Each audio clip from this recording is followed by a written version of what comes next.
Welcome, everybody, to episode number 9 of the Hitting Zone podcast. That's where we knock baseball conversations out of the park, because that's what we like to do here, is just rake. And this show is brought to you by YBM Cast, Game 7 Baseball, Prime Sports Midwest.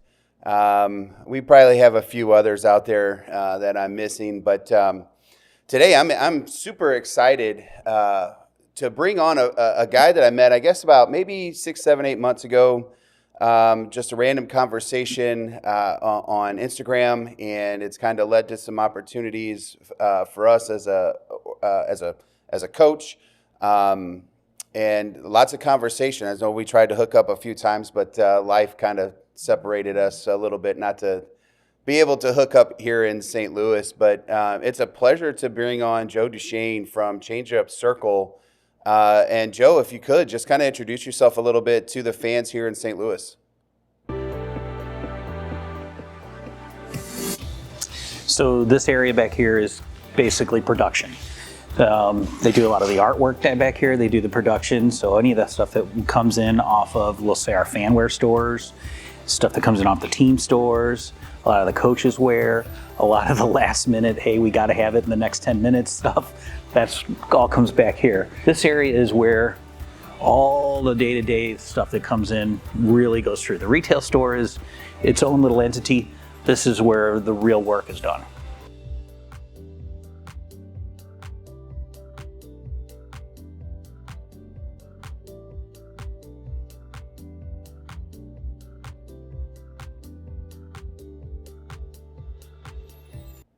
Yeah, I'm really excited to be on here with you. And like you were mentioning, sorry we couldn't hook up on my way to the College World Series.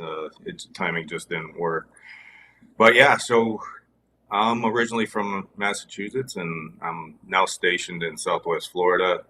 And I developed this changeup tool to help kids throw properly. So that's what I'm trying to promote. And like you said, you and I have talked a few times about it.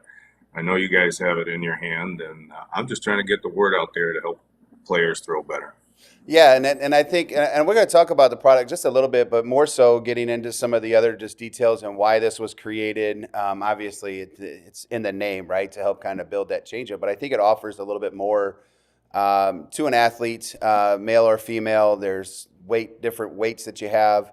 And when we connected, it was I was watching Pedro Martinez, who obviously, if anybody is, I guess, our age or a little younger, might have an idea who he is. But he was talking on MLB about how he would always try to feel that changeup off of his his ring finger.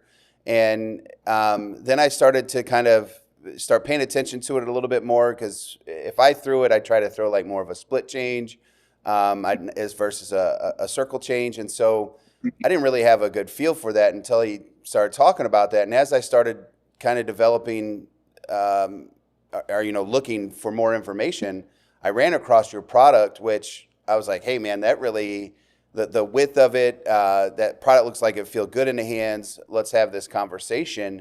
And it one thing led to another. And then we have the 3-pack and the 2-pack.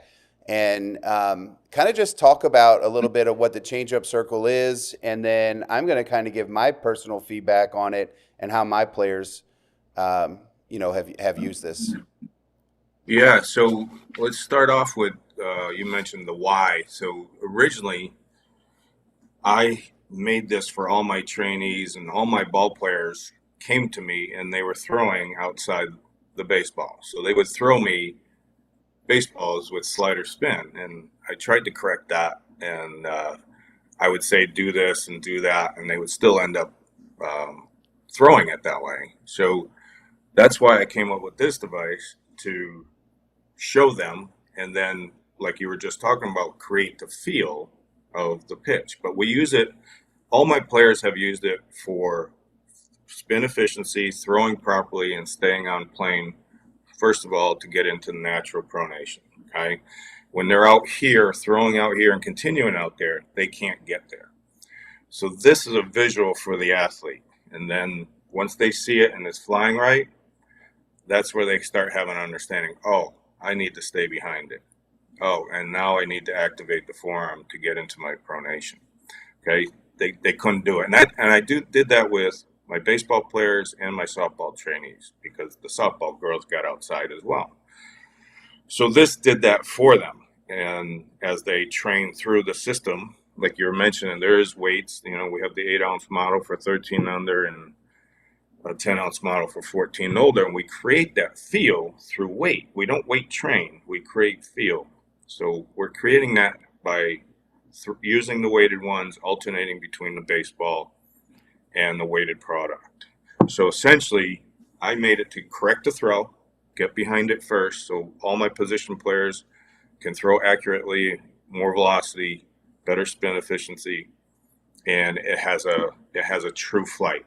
Okay, so if it flies out, if it's doing this, there's a lot of factors that come into play, and I can get technical with it. But essentially, that's what you want for flight. But you mentioned you had a different changeup grip, okay? And there are so many. I'm not gonna lie, there's tons of them out there. There's a lot of Vulcans, the Splitty. A lot of guys have different ones, but I found the easiest one to teach was the circle, and so that's where the name came from. As we did a play on words, and then we started teaching changeup. And I'm glad you used Pedro as the opening guy to look at because he's the one I've been eyeballing, and he's the one I watched uh, most often. As I'm, like I said, I'm from Massachusetts, and of course I was a Red Sox fan, so that's where I ended up. Well, that worked out. I guess that worked out perfect. But that's kind of what led me to this. And so, and obviously, that's just watching YouTube clips or whatever it was on Instagram or whatever MLB had done. And I never really thought about trying to feel it off that finger. And then he talked about the weakness of the ring finger and different things, and it all started to make sense. That made me Google more things, and that's how I obviously met you, or saw your site, saw some videos. But again, we have Devin Williams here, that's from St. Louis, that's at Milwaukee. He's hurt right now, but has one of the best changeups in the game. And I, fastballs obviously are hard to hit, especially when they move.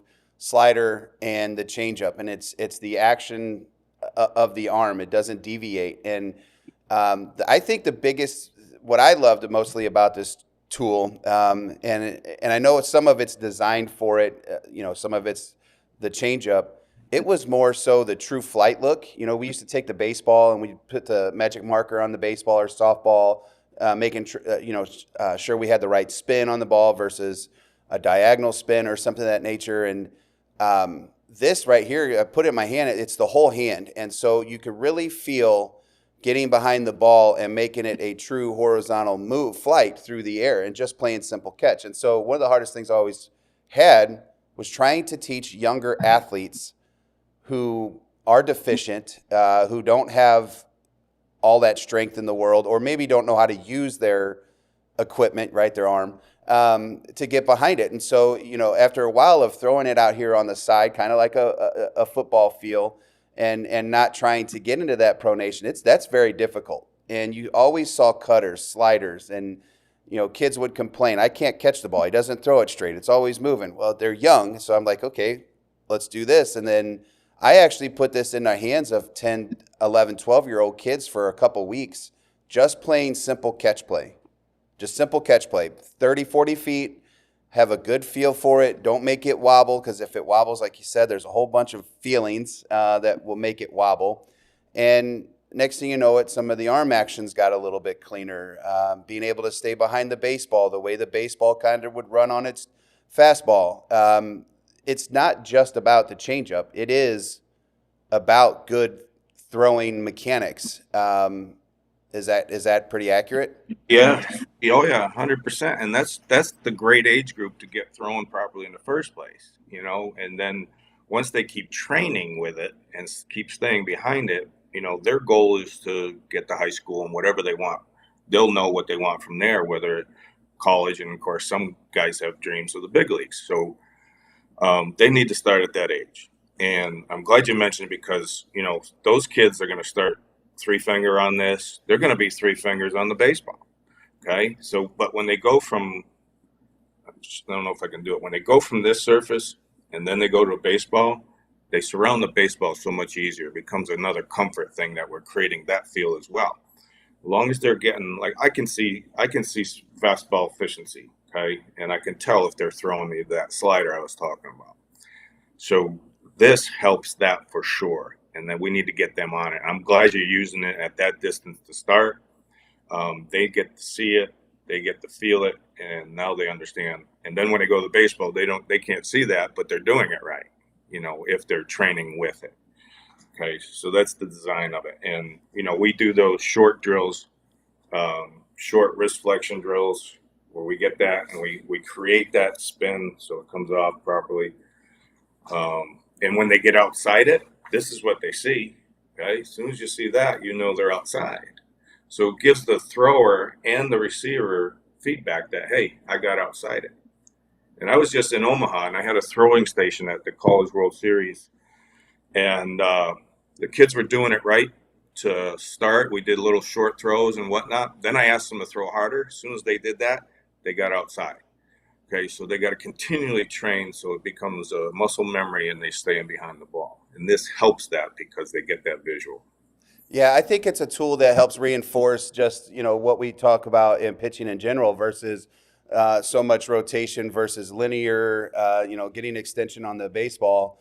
I think it's just a tool that's added to this. And something, when I grew up playing, my coach always talked about being able to see the baseball kind of out of the hand. And so, you're not necessarily looking at your hand, you're still on your target. But when you would let go of the baseball, you could see and then have those cues, results, or whatever, and you could understand it. So if you had a little bit of turn on the ball, you knew the ball was going to, kind of cut away from the defender or handcuff them, depending on, what handedness. But you could tell that if you got into early pronation, that the ball would, it would sink on you, or the ball could, if you're throwing from 90 feet, it could go like this, the turns on the baseball. And so, for me, now the kids look for it. And it's a subconscious thing. And I think that's just the tools in general help that. And I don't know if that, and I could be guilty of this too. I don't know that I teach that anymore, because I try to use terms like open space versus narrow space when we're talking about hitting and just throwing in general, how you need to see the big picture, close it in, if you will. And it's like big picture, then the ball narrows in as you hit your target. I do that because it helps me, one, as a defender. If I'm a first baseman or cutoff man, and I see a guy get out on the side of the baseball, I should know what the baseball is doing. And I think these are just tools that reinforce it. It seems like it's such a small detail, but that's what I think is the difference of a runner taking advantage of, a batter going from first to second,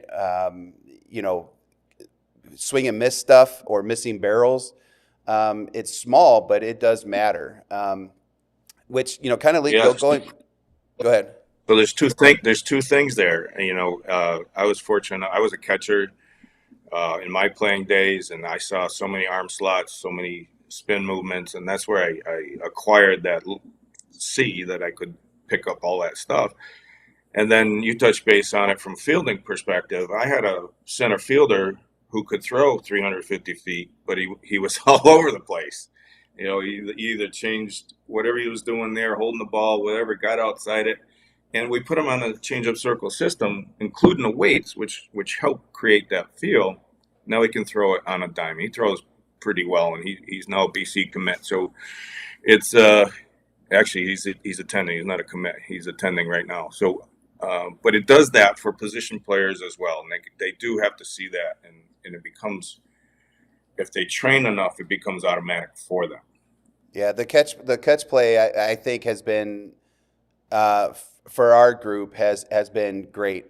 We probably use it more often for catch play than we do pitchers, because obviously we have a significant positional play. We have way more players that are positional versus guys that focus on bullpens, even throughout the year.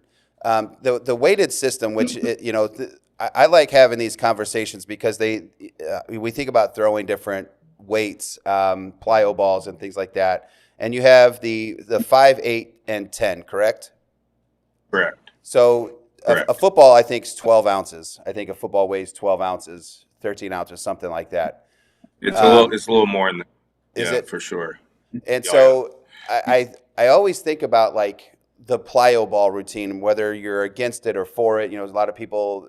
We see a lot of things like tread athletics, P3. There's a lot of plyo balls. We see other organizations or other pitching programs that stay away from it. What is your thought? And it's kind of just getting into the talk about baseball and the arm health and pitching in general. Is there weights that you suggest that we don't go over or have experience with the youth and the high school side or professional? Yes. So I never got into the plyo method, but I do understand the theory of strengthening twitch muscles. All the spring training camps I went to this year, the Pirates, the Sox, Tigers, they all do plyos and they do it as a warm up. So it has some validity. The exact statistics and what exactly it does for you, I don't know. So I wouldn't recommend it because I couldn't be able to tell you how to use it. And but it's valid. So whatever they use and however weights they use, I know there's probably half a different sizes, and they actually go under load too. So they go from below 5 ounces all the way up to whatever it is, 12 ounces. Um, but specifically for as it relates to the change-up circle, we do it for feel, and we don't use it to weight train. We use it to throw um, the weighted ones at shorter distances and pull it back a little bit, and then we throw the baseball harder, and that's where we're creating that feel. So, but yes, the plyos has some validity. Don't know enough science about it, but it does matter. Yeah, I think I kind of have the mixed because I'm in between both, and I've watched plyo balls be thrown at max effort when you have 300 milligrams or whatever the weight is. I don't know what that equates to as far as ounces go, but you'll see these heavier balls or the bigger the bigger ones and all these plyo buckets, and I'm watching kids that are 12, 13 years old that should be probably throwing 5 to 8 ounces, and they're throwing maybe 15, 18 ounces. I've even seen some strong guys obviously throw 2 pound. But what I've noticed is that the levels as the talent increases, the stress of plyo balls kind of decrease. It's more like you said to get warmed up than it is to try to throw max effort. And I'm watching a bunch of young kids just kind of take a 8, 10 ounce ball and they want to wing that thing, and there it goes, it gets out on the side, and so we're losing out. Kind of some of the things that the changeup circle can help you on because they're getting on the side of that ball, and that's kind of what's starting to hurt the shoulders, hurt the elbows. There is enough information out there that says the horizontal feels are causing some of these issues. So I kind of have a mixed review because I like them myself. I like certain drills with them. I like the sometimes the little different sizes of them. You have some of the bigger ones, some of the smaller ones. I prefer some of the smaller, heavier balls than I do such the big hand because I feel like the big hand stretches things out that I don't feel good, like in the forearm. Again, I'm not a kinesiologist, so I don't know what those muscles are called other than the forearm. But I like the smaller ball to throw. And again, it's like the 10 ounce I think is ideal. And I still throw footballs, but again, I'm not trying to throw a football 50, 60 yards. I'm trying to throw the football 15, 20 yards. I'm throwing baseballs at 60 feet. I'm throwing plyos less than, within 45 feet. And so I kind of have a mixed review, and I'm using my own personal opinion on them. I think there's a benefit, and I think we have to be very careful on how we train them. Yeah, I'm glad you brought the football up because we use it. We used it in our pregame, and the whole team played catch with it on the side as a warm up tool after they did all their agilities and stretches and whatnot, and then they got into football toss. Paul Skeens does it in his pregame, so there's a lot of things that you can benefit by that, and that's the weight load. Yeah, So I think it's amazing that we talked about it a few weeks ago. We had Dusty on from Five Star. He's down in Tennessee, and We talked about getting warm to throw versus throwing to warm up. And I think that's a big deal. That's why you probably brought out the football. That's why you made sure dynamics were good, is because you have to get moving before you start punishing that arm. Yeah, you need blood flow to start. So it drives me nuts when I see players show up to the ball field, they pick up a baseball and run out the field, play catch with their buddies, and I know they're not warmed up. So my team had the rule they had to wait for everybody, go through their system, and then start throwing. So it becomes that gets into one, not warming up, two, throwing too much. Okay, so now they're playing. They threw 30 times before the whole team got there. Then they're going to do their full warm up, and what do they do after when they get home? They're going to throw some more. Yeah. So there's a controllable there, but warming up's essential. Did you ever have play with the guy that or maybe coached the guy that you just refused to play catch with because he would start catch play at 20 feet, 30 feet, and just start and not even just come right out the car, lace the cleats up, and then boom, it's hot right on your forehead. Did you ever have a guy like that you played catch with or coached? I haven't. I have not seen that, and but it was generally everybody just when they showed up, they picked up the ball and threw, and we had to harness that in. But that's funny you mentioned that because sometimes when I was catching my pitches, I'd throw it back harder than they threw it to me because they had to have an awareness of something when I did that. So Yeah, well, that uh, I think that I caught too. I feel like sometimes that was a product of stop throwing the ball in the dirt at 56, 56 feet and spiking it and having to wear it in the neck or the thighs, where I didn't have no padding. It was I would sometimes get frustrated, and I would definitely put a ball off the shoe tops because of how hard they made me work, and that was just some things as catchers that we would do. But I had a high school teammate. He was left-handed, and for those of you that in St. Louis, if you're my age and you're watching the show, it's Alex Tate, by the way. If anybody's ever played catch with Alex Tate, yeah, I'm putting you on blast. He was left-handed, which I think makes sense because that's lefties. They're different. And I'm telling you, he'd be in 30 feet, and I bet he would throw a ball 85 miles an hour at my face at 35 feet. And I'm like, dude, I'm not playing catch with you until we're at 90 feet.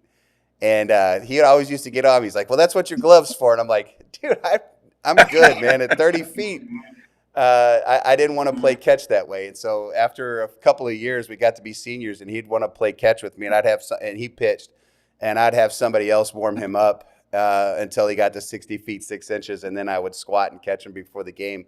But I wasn't playing none of his catch play, prior to the that's game. crazy. It was That's crazy. just wild. But thinking about just the pitching side in general, from the youth to the high school. Some of we kind of talked about it when we were kind of texting back and forth on what kind of stuff we wanted to talk about, and you're kind of seeing it more and more.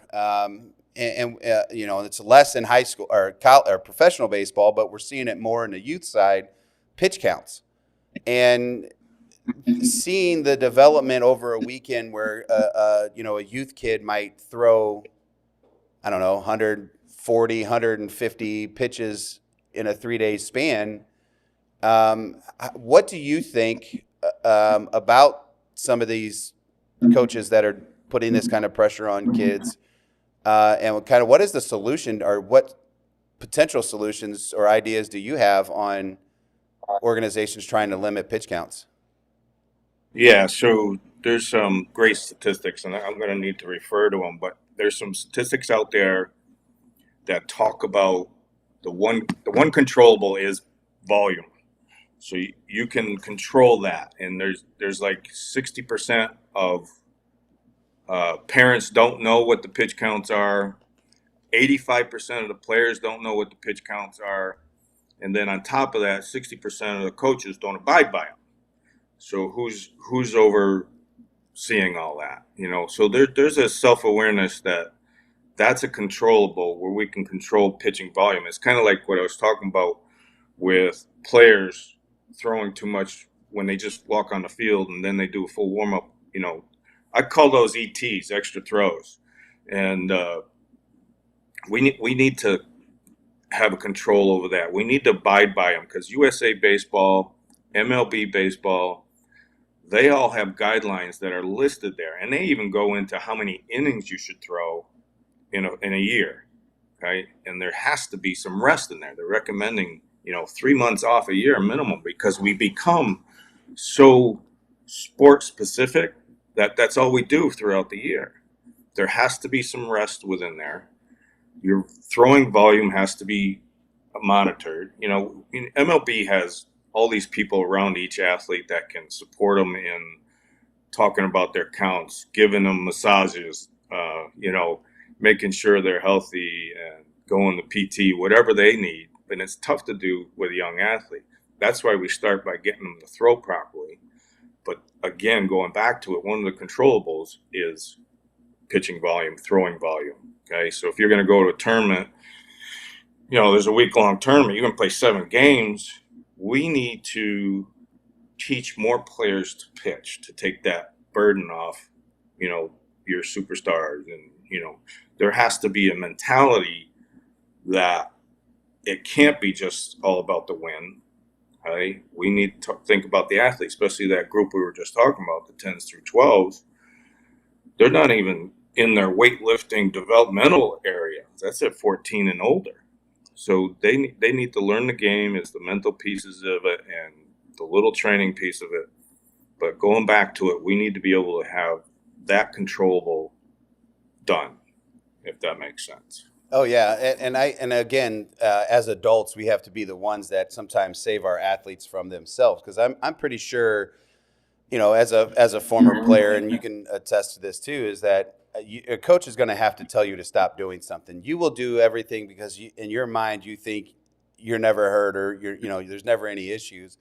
And I talk to my buddy about this all the time, because we were the kids who were told that we had to throw the ball real far, to throw it hard, and throw every day. And so you talked about a little bit of rest in there. Is it specific to things like you can still play catch, but the energy needs to be lowered? So instead of having max effort days, maybe we're just playing catch just to toss a baseball around, or toss a football around, tennis ball, wiffle ball, throwing newspapers at each other, when you're outside playing tag or something in the middle of winter. But I always felt like I was throwing something. And it could have been a soccer ball. It could have been tennis balls. It could have been wiffle balls, because we had space inside of our gym in the winter to our coaches, our high school gym teachers would let us play wiffle ball. So I always felt like I always threw. So I never really had a rest period, but I never threw. I'm not sure I threw outside of baseball practice max effort. Maybe once or twice a month we would get goofy and go down to the football field and try to throw the baseball over the goalpost. But for the most part, we would just stand out in the middle of the street and play catch, because I lived on a hill on either side. And if we overthrew the baseball, it was going to be a long jog, because we didn't have 6 dozen baseballs sitting in a bucket next to us. We had to go get the one we'd throw away. And so catch play became very important. So instead of trying to throw hard, we just tried to throw the baseball. And when you talk about that shutdown, are we talking about like max effort shutdowns, or are we just saying, hey, let's stop abusing the arm for 3 months and let it repair? It's complete shutdown. I'm pretty sure that's what they're referring to, is that you need to let it rest, go do something else, because there's so much, like I was talking about, sport specific stuff. Go play another sport, especially at that younger age. Learn the cognitive stuff, learn how to make decisions on those other sports, and it's actually going to help you within this sport. So I believe it's true shutdown, take a break. If it's like MLB, I think they require, or they say, to take 30 days of nothing in their routine, and they're 22-year-old to 32-year-old people that max out throughout the year, which are closely monitored. Then they tell them to shut it down. When that is, I don't know. And then they bring them back gradually, and so their performance is right. So for the younger guys, it's okay to go play another sport and do all that other things, but I believe it's shut down, and get rid of the ETs and go from there. Yeah, definitely. I can agree to that. And this is for softball or baseball, because the arm getting abused has its impact long term. And I asked a couple of kids on my high school team this year, and how many pitches did you throw in high school? And they're like, well, coach, I'm not sure about pitches. I'm like, well, they're monitored. You have to after each game, you have to put in the number of pitches your pitcher had made. And he was like, well, I would pitch my max effort, which was 105 is the max. And his school told him, it's like, well, you're going to pitch on this day so that you have 5 days rest to pitch this day. And they would try to manipulate the schedule so he would pitch every 5 days because that's when you would be cleared to do that. Now, granted, he's a good kid, a good pitcher. He's a horse. He's thick kid. Um, but when we talked about district play, he said, when I got to districts, I was gassed. I had nothing left. I lost 4 or 5 miles an hour. Yes. They didn't have Yes. in-season routines. And we calculated it, and I was like, what if you would have just saved 300 pitches through the whole year? How could your district start have Yes. been? But he's at a small Yep. school. And so that small school needs him every week to throw a game and max effort because they have nothing behind him. And I'm like, Yep. long term as a coach, right? Long term, I'm like, no, dude, you got to step up for yourself. What if you could have saved 20 pitches a game over 10 starts? That's 200 pitches. Your district game might have been lights out like it was last year because they didn't do this to him last year. And so But it's, yeah, so imagine that when they didn't have pitch counts and they let those horses go forever, and they're really toast. And then they pitch every other game for the playoffs and that's what goes back to what I was talking about at the beginning, where we need to teach more kids to pitch and allow them to fail and start enjoying the game by throwing more strikes and being more accurate and let them get in games to start pitching and build that confidence. So we need to build that up and have more pitchers throwing properly, more pitchers involved. I got a friend of mine in California, Tommy Costello coach, and he built this team around pitchers. So he got 6 pitchers that were horses that could do X amount of innings, and then he followed up with 4 or 5 uh, middle reliever type pitchers that were fielders, of course, and those guys would fill in half the amount, and he did it by pitch count and innings of what his expectation was for those kids. And now that's an advanced way of doing it, but to simplify it for me, let's get more kids pitching. Let's teach them a little bit more and add 1 or 2 pitches. Then that high school kid doesn't have to do all the work. Okay, it's small school. You're only going to have so many. Are they going to go there? Let's have a couple more in our back pocket because they started when they're 10 and 12. yeah, I am strike throwing. I know that in today's MLB, which every one of us watch, right? We still love that game of baseball. We still desire it a certain way. Those guys are getting paid, and we had talked about this before. The guys that are getting year in and year out are getting asked to come back or getting pay raises, or the guys that throw upper 90s with a 4.5 ERA, but the guy that throws low 90s with a 2 ERA is not getting those same contracts. And so the MLB is telling us, in order to get paid, you have to hit the ball with these exit speeds, and you have to lift the baseball, and you have to throw the baseball this hard, and we have to understand as coaches, like these people are 200 plus pounds. They are 6 foot somethings. We can't be telling a scrawny kid that's 135 and 6'1".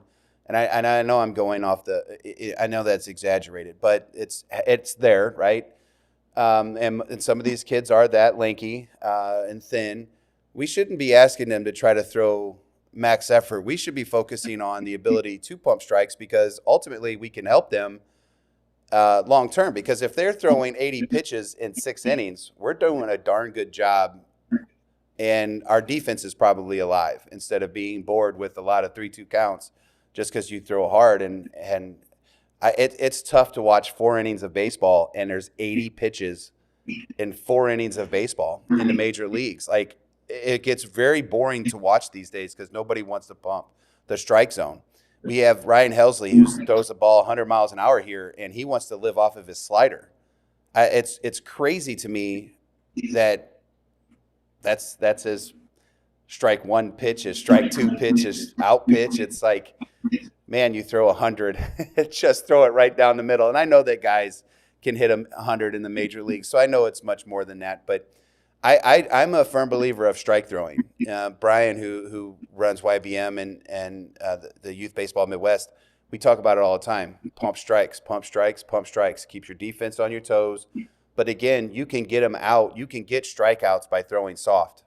You don't have to. And when I say soft, it could be anything. It could be You don't have to be the 75, 100. 85. Yeah. Yeah. To get So strikeouts, just throw the baseball. that brings up a great point, because I found this kid. I was at some concert, and this kid had his glove, a 12-year-old out in the field there, and he wanted to play catch. So I went and got my glove. He didn't know it, and we were playing catch. So I went and watched him play a game as we connected, and I watched the coach was calling the pitches. I'm always interested in how each team does their business, and that coach called 50%, 52% breaking balls, and then at 12, at 12, and then when the kid was trying to throw his fastball, it would tail, it wouldn't go over the plate, and he was getting upset because he couldn't throw his fastball over, and he thought he should be getting those calls. But we need, like you're saying, to throw those more often. We're teaching our kids to field too, so let's put the ball in play and build some confidence that way. But definitely throw more strikes. I will add at the same time that, throwing volume's number one. That's the number one cause. I was at the College World Series, like I mentioned, at a booth, and there was 5 kids that came up to me that were under 18 that had Tommy John already. And that's throwing volume. They're throwing too much. So go play for one team in the morning and go play for another team at night, and they're not communicating. I've seen it.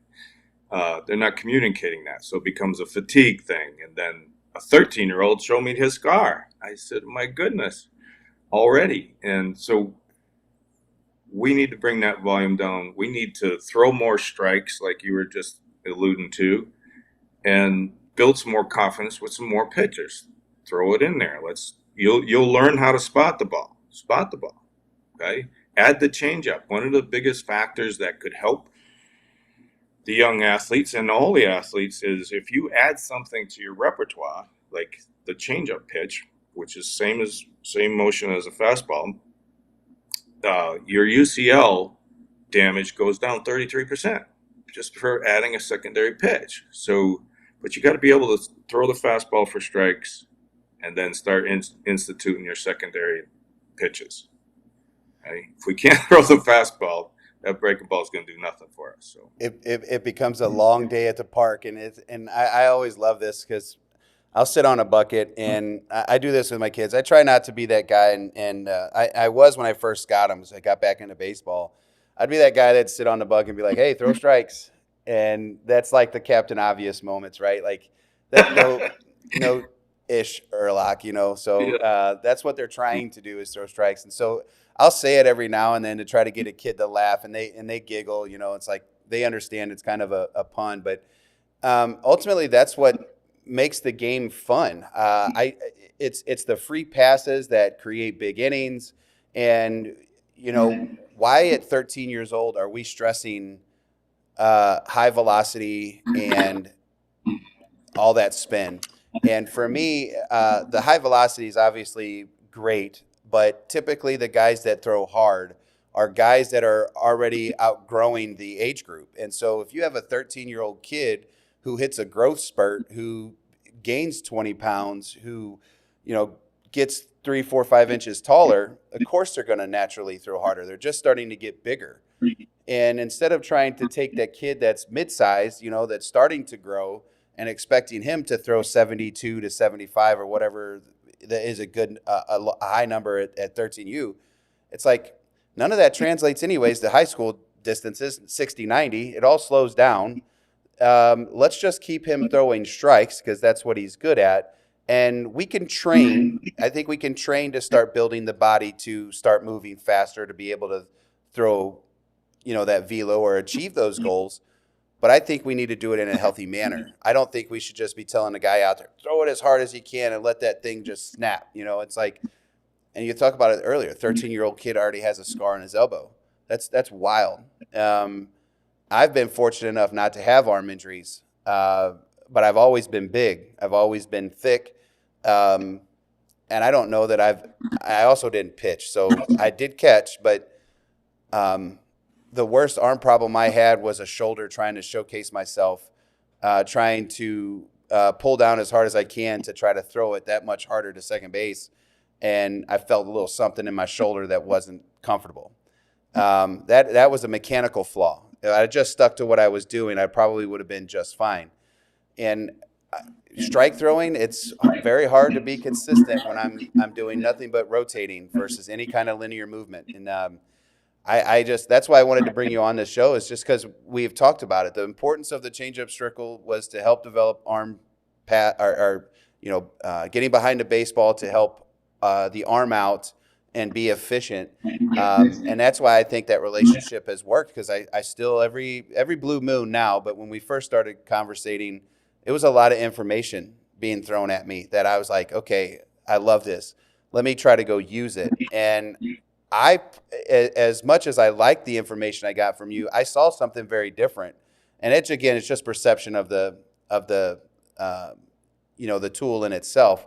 I was like, everything was behind the ball. And when they first started doing it, it was, they would change the arm slot and they would kind of push it out so that they can get the true movement of it, which comes from the short distances and the little flips. And I'm like, nope, we got to be able to throw it. And so all of a sudden, that weight, as they started to get into that supination to early pronation, they started feeling that when they would get the 8 ounces in there. And I'm like, this tool is actually an important tool in general. And like, don't give up on it as something that we're just trying to throw changeups. It has arm 100%. health in it and a lot more. And we have power arms here. Yeah, I'm glad you could see that, because we need to get like I was saying, get those athletes behind it. Your guys are doing it now. I like how you mentioned that a lot of guys just like to flick their wrist when they need to get into full extension and let that wrist flexion happen. But that's how they work through the progressions, and they talk through the coach. And once they figure it out, they can do it on their own, but they create that feel.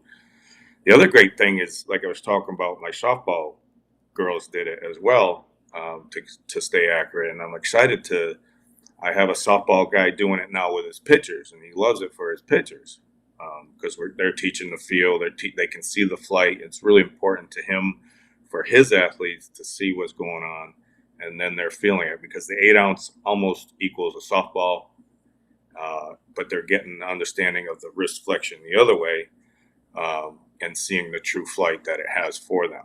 So we use it for softball over top, and now they're starting to use it for pitching, which is a big deal to me because it makes sense. I'm not a softball pitching guy. I can help you with your throw, but not that part of it. So somebody else is doing that for me, and it's really exciting to see that that's working for him.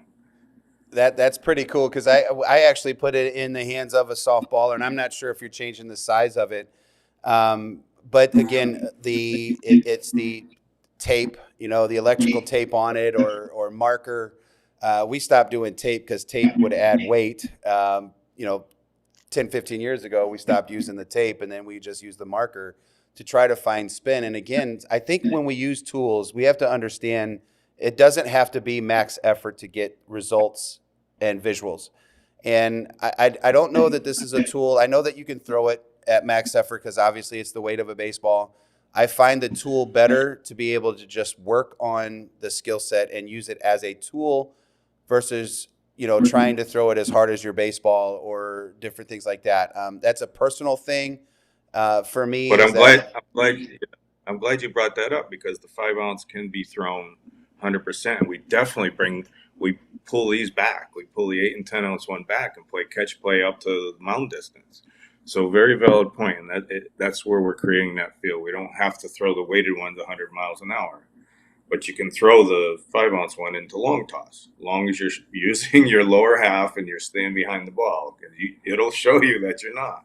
Yeah, that You know, I do, and it's funny because we brought on several people and talked about long toss because again, when I played, long toss was like the thing to do. You had to throw far to throw hard, um, and to think about it, it's like nobody on the field really throws the ball 380 feet, 350, 300 feet. Everything has somebody in the middle. If you're an outfielder, I've known we've seen some throws from the outfield wall to a bag and guys get nailed at third or second or home from the outfield, and there's some great throws out there, but that's once in a blue moon. It's in the tank, and they got those kinds of arms. But it's been a pleasure, man. I do have to ask though, as a Red Sox guy, so I'm a big, obviously, St. Louis Cardinals, which that's a homer thing. I'm a baseball guy too, and so Ted Williams was somebody. In 1986 he came out with the Science of Hitting, and it's a book that I still have. I actually have 2 copies of it. And back then it had guys like George Brett and all these hitters that were hitting 280 plus. And he would say if you could hit 280 in the big leagues, you were making $1 million. And that's just 28 out of 100, which seems crazy, but this is the game of failure, right? So the Red Sox kind of became my American League team, along with Oakland A's in the 90s because of the Bash brothers. And, Jose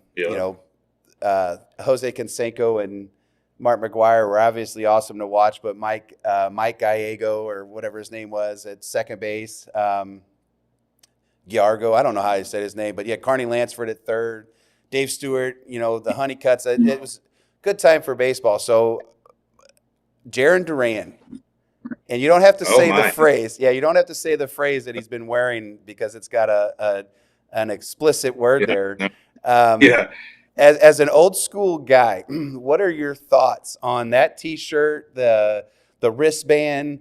Because obviously he has changed from the player that he was a year ago and made a bunch of mistakes on the field and a little nervous, to now just saying, hey, here I am, and everybody else, if you will. Kind of how to, because I like Jaron Duran, and I kind of like the little mantra that he has. But you're you're old school. He has a little chip on him, so and that's good. As far as all that other stuff outside of it, I don't know. I don't have an opinion of it. I just see it. But what I like about him is he's like a Charlie Hustle guy. He's going to go all out all the time, and there isn't enough of that. That's a good thing to look at. That's a good thing for the young player to look at, is how hard he plays all the time. And that's where you're going to gain advantages. That's where you're going to gain wins. That's where you're going to improve as an athlete, both mentally and physically. So I love the way he plays, and it's starting to pay off for him because he does it.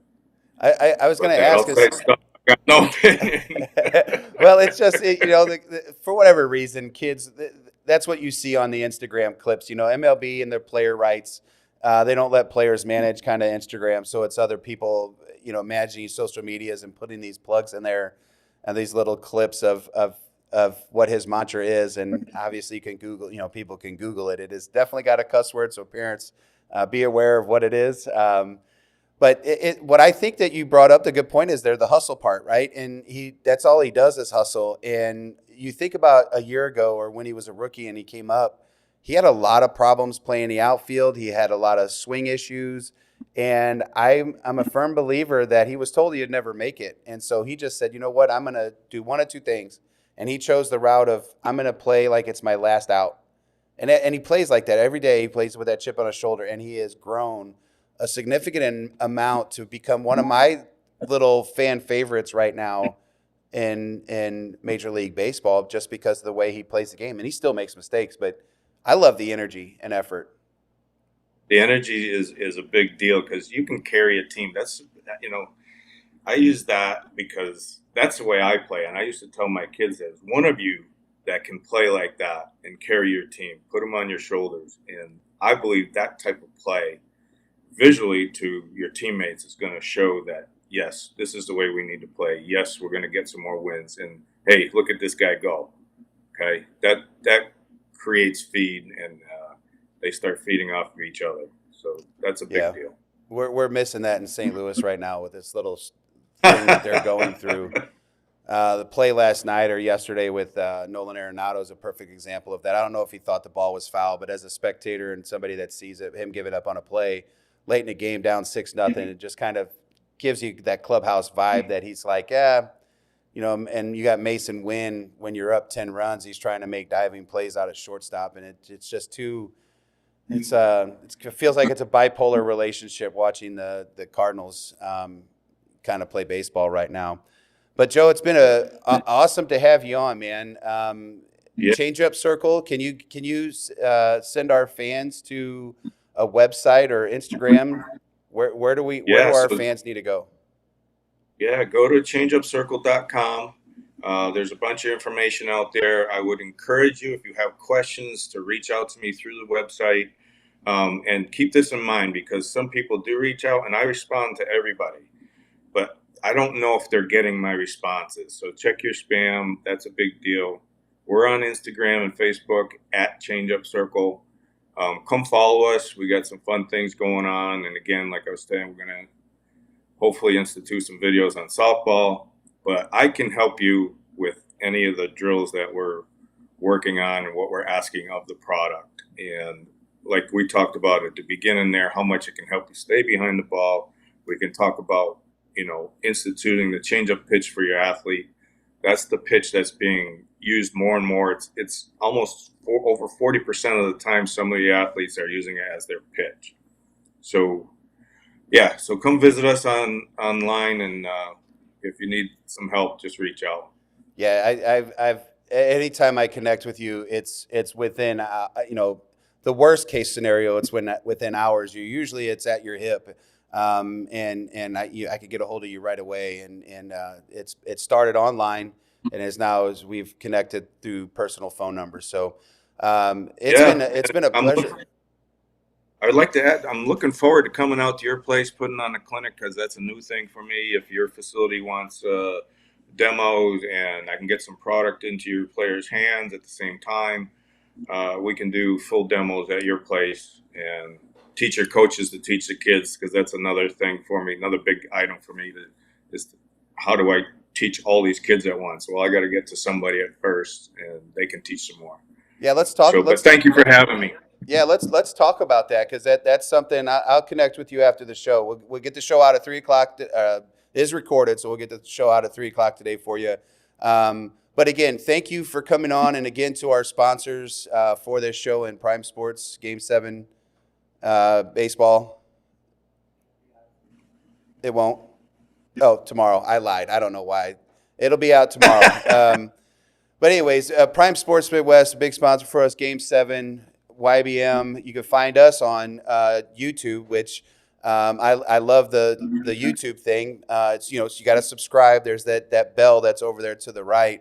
Are you on YouTube?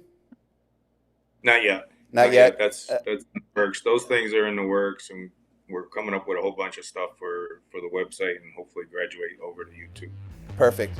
Well, go to YBM, Youth Baseball Midwest, and hit that dinger so you can get your notifications, subscribe so you can see more videos like this down the road. But also go Changeup Circle on Instagram and Facebook and get a follow for them so that you can find out details. I'm assuming when we can get Joe into St. Louis and out at the hitting zone. So again, Joe, thank you for your time today. And as I'm told, I need to have some sort of a thing when I leave, and so I'm just going to tell our athletes, since I'm a hitting guy, and Joe, you could say something different, but I'm going to just swing hard in case you hit it. That's going to be my thing for the day. I think we get too afraid of swinging and missing, but swing hard in case you hit it. That way you can go a long ways, or foul, one of the two. Joe, what do you got for our pitchers? Yeah, just keep working on it. Keep training to perfect your pitches, and don't give up on it. Don't put your tools away. Keep training with it. Let's go. All right, Joe, thank you for your time today, bud, and have a good rest of your week. You as well, Mitch. Thank you. Thanks, Joe.